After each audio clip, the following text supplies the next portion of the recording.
Maayos at matagumpay na naisagawa ang ceremonial launching ng Community Assistance, Safety and Support Network sa lungsod ng Cauayan, Isabela. Alamin ang detalye ng report mula kay Patrolwoman Geraldine Colico.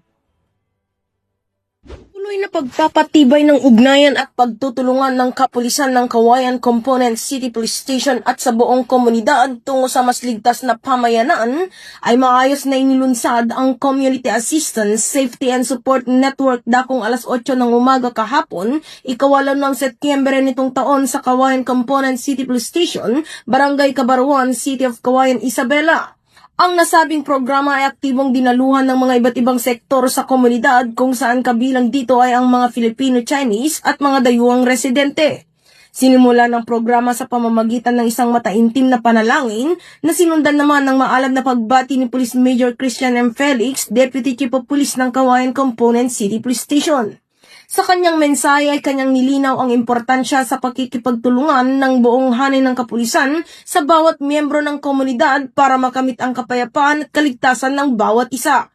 Tinalakay naman ni Police Lieutenant Judivina Ballesteros ang pangkalahatang ideya ng programa at kaagad namang ipinalabas ang isang audiovisual presentation patungkol sa nasabing aktibidad. Itinampok din sa naturang programa ang paglagda sa Pledge of Commitment and Support kung saan nagpahayag ng suporta sina Mr. DJ Mata, Local Government Operations Officer 3 at First Lieutenant Cristolian Reyes, Operation Officer ng TOJ2. Dumalo rin sa programa sina Miss Marifedi Camaging, Property Custodian ng Nansing School, na kumatawan kay Mr. Winster D. Puwa at Mr. Modesto Dumrique, POC Focal Person, na kumatawan naman kay Honorable Cesar D. Jr. City Mayor.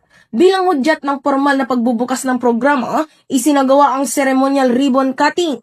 Layunin ng Community Assistance, Safety and Support Network na labanan ang krimen at isulong ang kapayapaan at kaayusan, partikular sa mga komunidad na may mga dayuhang residente. Pinatitibay nito ang tiwala, pakikipag-ugnayan at aktibong partisipasyon ng parehong mga lokal na mamamayan at mga dayuhan sa programa ng kapulisan. Mula dito sa lalawigan ng Isabela, ako ang inyong Police News Network Correspondent, Patrolwoman Geraldine Colico, alagad ng batas, tagataguyod ng Balitang Pulis.